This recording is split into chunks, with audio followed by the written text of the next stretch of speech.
This beef stir fry is a favorite for me. It's delicious, quick, and easy to make, especially for those busy weeknights. Let me show you how I make it. I'll be using this beef steak. Cut it into strips. You can have them as thin or as thick as you like.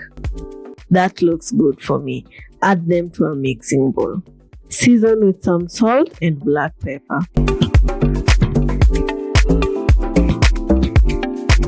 Rub that in until they are fully coated.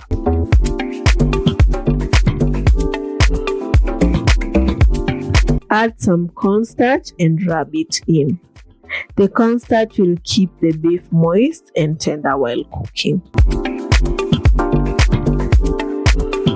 Set that aside as you prepare the veggies. I'll be using a white onion, red, yellow, and green bell peppers.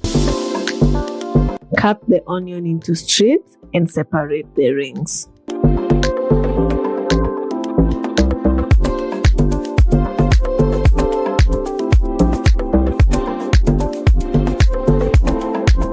Thinly slice the bell peppers into strips and set everything aside.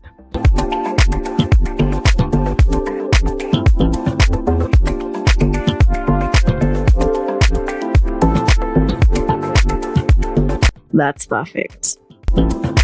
Add about a tablespoon or two of vegetable oil to a pan and let that heat up. Add the beef strips to the pan. Make sure each strip is on the pan. Don't let them lie on each other. You can cook them in several batches if you need to. Depending on how large your strips are, flip to cook on the other side. If yours are as small as mine, you can shake the pan as I'm doing here. Just make sure they are all well done.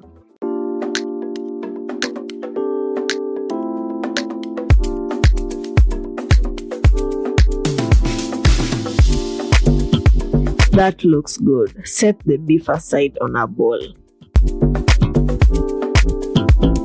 In the same pan, add some unsalted butter and let that melt. You can use salted butter, but remember to account for this when seasoning. Crush and peel 3 to 4 garlic cloves. Mince the garlic and add them to the pan.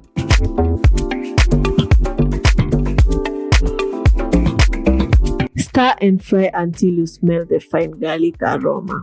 That took about 30 to 45 seconds. Don't let the garlic burn, it will taste bitter. Add a little beef broth or water. I make the broth by dissolving 1 beef cube in some hot water. Add the onion and stir that in. Add the bell peppers and stir them in.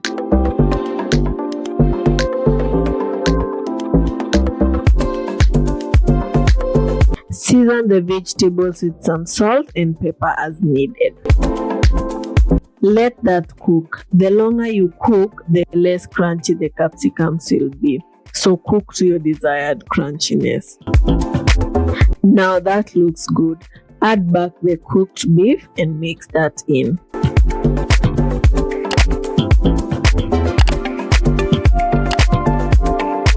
Squeeze some fresh lemon juice and add it to the stir fry.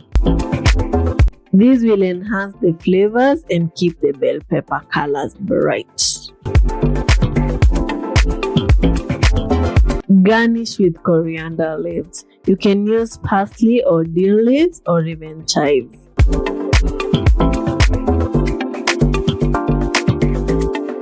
That looks perfect and ready to eat. I had this delicious stir fry with some white rice.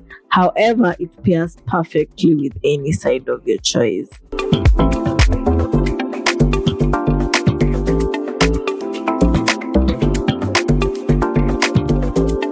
This is so good and tasty and came together in less than 15 minutes.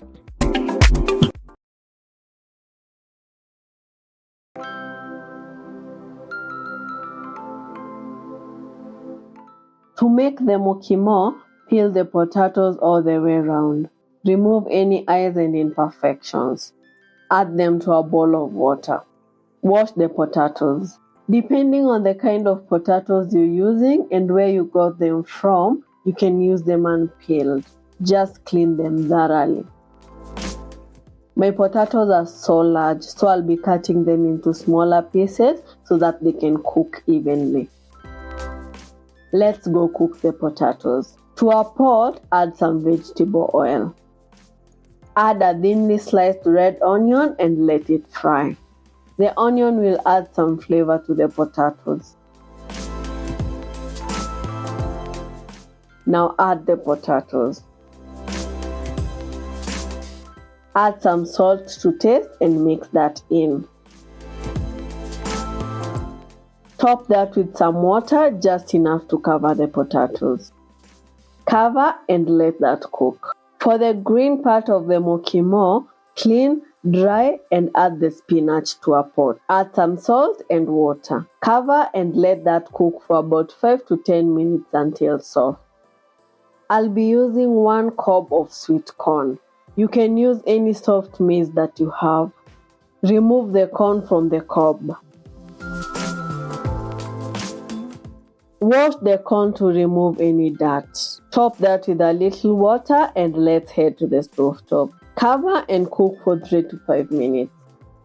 The spinach should be ready by now. Drain the spinach to a mixing bowl.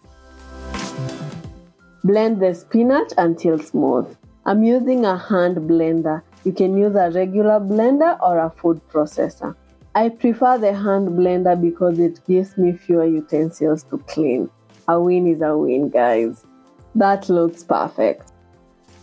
Let's check on the potatoes. They are well cooked and soft enough.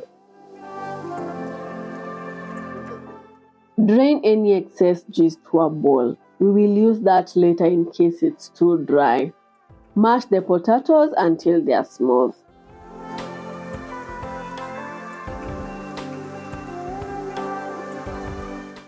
Add the blended spinach and mix it in.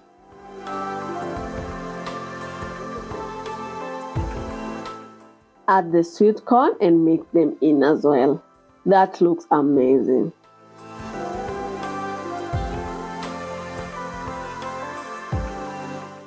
Let's quickly make the beef stew. To a pot, add some vegetable oil and let it heat up. Add the red onion and cook until translucent.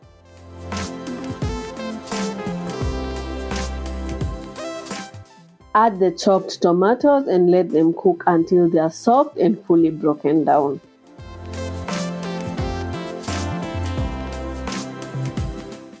Add the coriander stems and mix them in.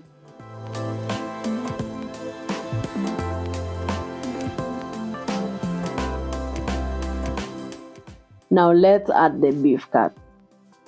Season with 1 teaspoon each of garlic powder, paprika, ginger, white pepper and salt to taste. Mix until they are fully incorporated.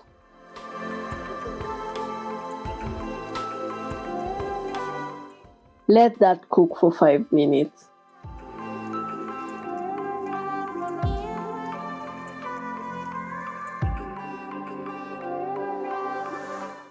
Add a little water and mix it in.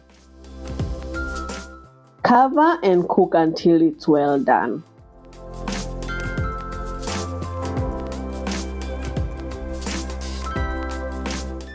Finally, garnish with the coriander leaves. That's perfect and ready to eat. Now let's plate. This dish is delicious and very filling. It's healthy and packed with nutrients and flavor. Check out this video where I make another delicious dinner. See you there.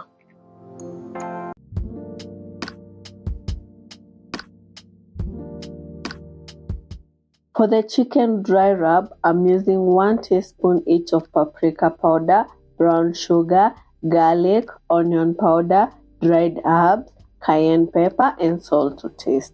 Mix until they are all well combined. For the chicken, use any cut you have and like. Add some vegetable oil and coat the chicken completely. This will help the dry rub to hold on to the chicken.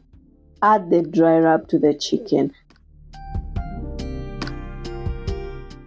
Rub that in until they are well coated. Set that aside as we prepare the other ingredients. To make the coleslaw, thinly shred a white cabbage. You can use a purple one as well for some color. Grate the carrot. Add them to a mixing bowl. Add 2 spoonfuls of mayonnaise, 1 tablespoon of apple cider vinegar, 1 teaspoon of mustard and honey. Mix that in until they are fully coated.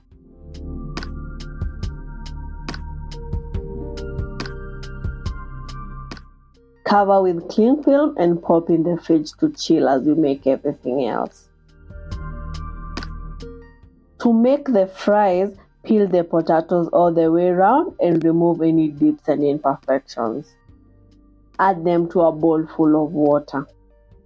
Wash the potatoes and let them dry.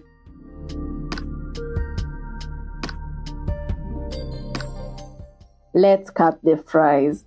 I'm cutting them into thin strips. Cut them to your desired shapes and sizes. Just ensure they are evenly sized so that they cook evenly and at the same time. That looks good. Use a paper towel to ensure they are fully dry.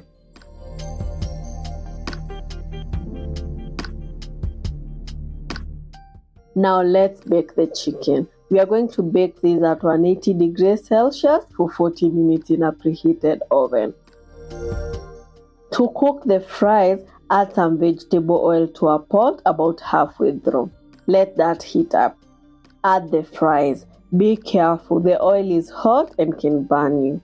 Also, if your fries are wet, the oil will likely jump on your face. We don't want that. Let the fries dry completely.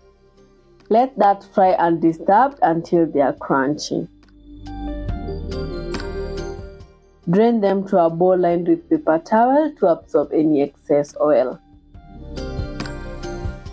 Add the remaining fries and let them cook. Do not overcrowd the pot, they will get mushy and stick on each other. The cooking time depends on the size of your fries. Keep checking on them. I love potatoes in any form. My favorite is fries. What's your favorite potato recipe? Let me know in the comment section. These look amazing. For the seasoning, I'll be using half a teaspoon each of garlic powder, paprika, white pepper, dried herbs, and salt to taste. Mix until well combined.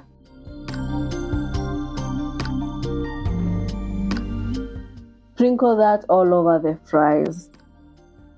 Toast them until they are all well seasoned. That looks perfect. By now, the chicken should be ready. It's very tender and juicy. Let it sit on the counter for 10 minutes before serving. Grab the coleslaw. It looks amazing as well, and we are ready to plate. This meal is so delicious and quick to make. The juicy chicken pairs perfectly with the creamy coleslaw and the crunchy fries. Perfect for a weeknight dinner. Check out this video where I make another delicious dinner. See you there. This githeri with an avocado is so tasty, you will love it. First, we prepare the ingredients. Finely dice the red onion, green bell pepper, and tomatoes. Make them as large or as small as you like. Set them aside and let's head to the stove top. To a deep pot, add some vegetable oil and let it heat up. Add the onion and cook until translucent.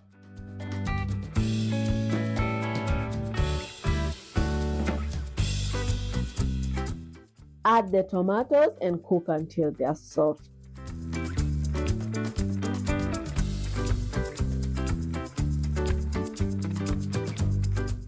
To season, add half a teaspoon each of garlic powder, ginger powder, paprika, lemon pepper, and salt to taste. Mix that in until it's fully incorporated. Now let's add our pre-cooked githeri, a mixture of soft maize and beans. Mix that in. Add a cup or two of water or broth and mix it in. Cover and let that cook for about 15 minutes.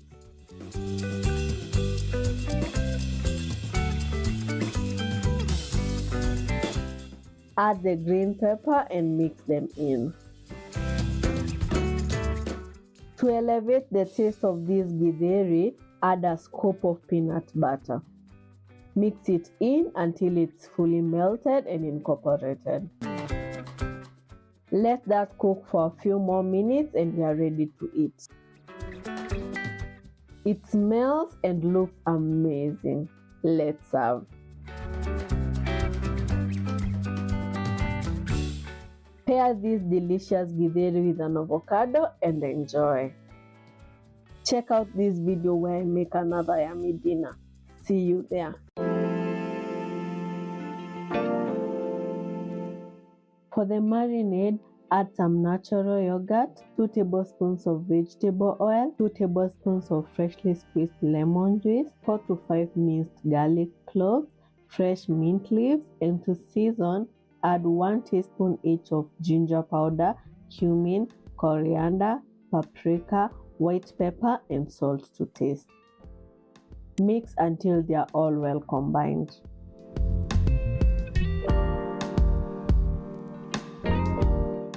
To that, add the goat meat. Rub it in until it's fully coated.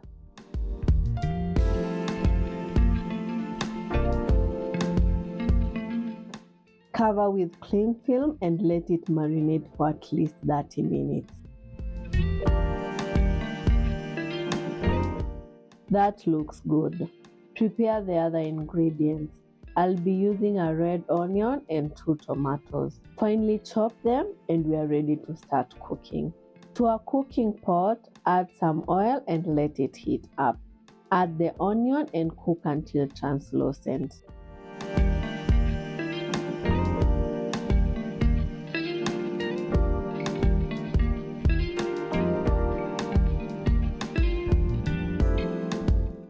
Add the tomatoes and let them cook until they are soft and mushy.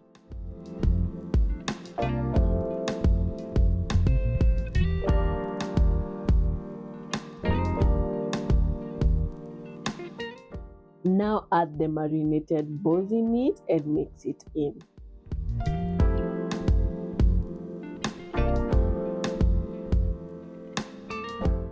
Cover and let that cook. As the meat cooks, bring the ugali water to a boil. Add the maize flour and mix it in. Keep working it until it's mixed completely.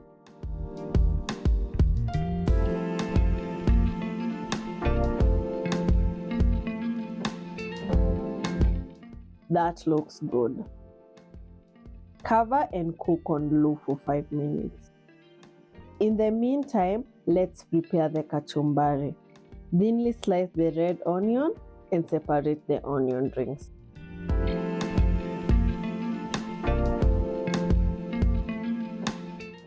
Thinly slice the tomatoes as well.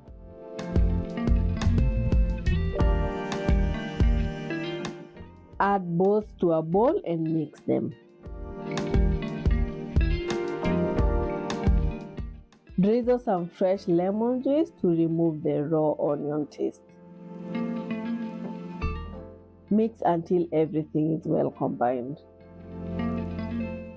Now the ugali should be ready. It smells amazing. Place the ugali in a bowl and mold it. Turn the bowl onto a plate. Let's head back to the goat meat. This looks and smells delicious.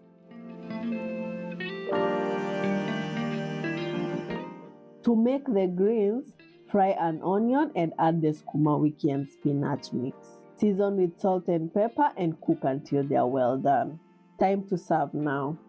Remove the bowl with the ugali. It's not the best shape, but these will do. Serve the meat, greens, and kachumbari. It's so delicious and tasty, a Kenyan classic. Check out this video where I make another delicious dinner. See you there. Let's make dinner. Chicken curry with mashed potatoes and spinach. For the chicken marinade, I'll be using a 1/4 cup of natural yogurt, 2 tablespoons of vegetable oil, 1 teaspoon each of coriander, garlic, cumin, ginger, turmeric powder, and white pepper, and salt to taste. Mix that until they are well combined.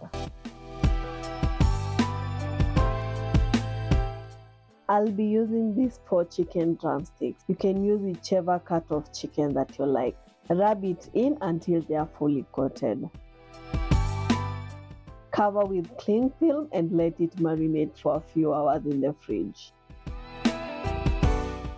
In the meantime, let's prepare the potatoes for the mashed. Peel the potatoes evenly all the way around and remove any ice or dips in the potatoes. Depending on the kind of potatoes that you're using and where you got them from, you can cook them unpeeled.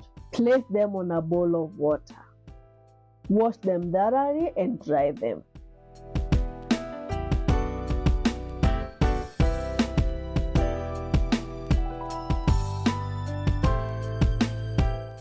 My potatoes are so large, so I'll be cutting them into smaller pieces. The smaller pieces will cook faster and more evenly. That looks perfect. Let's get the chicken. Set that aside as we prepare the sauce. To a food processor, add 1 large red onion, 3 ripe tomatoes, and 5 garlic cloves. Cover and blend until smooth. Scrape the edges to make sure they are all blending evenly and mixing well. Keep blending to your desired smoothness. That looks great for me. Let's head to the stovetop. Add the chicken to the pan.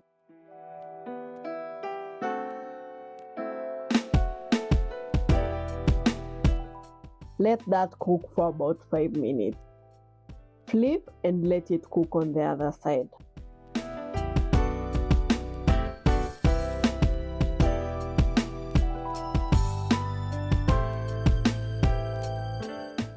After 5 more minutes, add the tomato puree we made. Mix that in until it's well incorporated.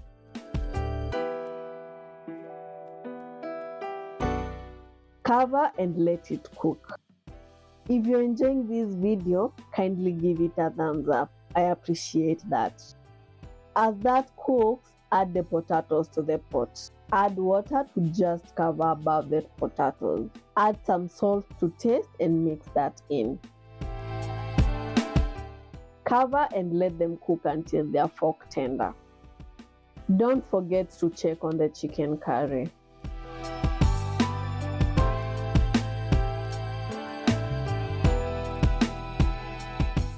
Back to the potatoes. They look well done now and ready to mash. Drain the potatoes and place them on a glass bowl. Mash them until smooth. I'm using a potato masher, but you can use a cooking stick or blend using a hand mixer. Once mashed, add some unsalted butter and mix that in. Since the potatoes are still hot, the butter will melt right in. Add some fresh milk a little at a time as you mix. Use a masher and keep mashing as you add the milk to achieve your desired consistency.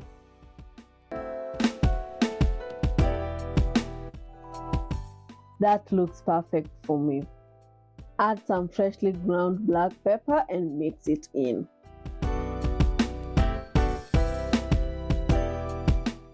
Back to the curry. It's looking and smelling amazing. Taste to adjust the salt and seasoning. Mine needs a little garam masala. Mix that in and simmer for a few more minutes. If you haven't already, hit the subscribe button and turn on the notification bell to know when I post next. Thank you for being here. Now let's quickly make the spinach. To a pan, add some unsalted butter. Mince in 2 to 3 garlic cloves. Saute that for about 30 seconds until fragrant. Wash and dry the spinach, then add them to the pan.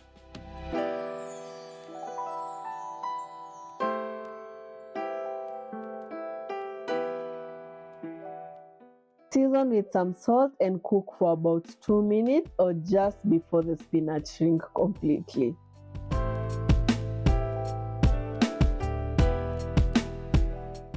That looks great and is ready to eat.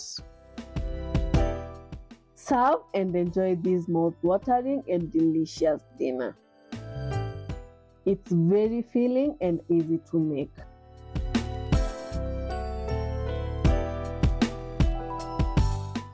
Check out this video where I make another yummy dinner. See you there.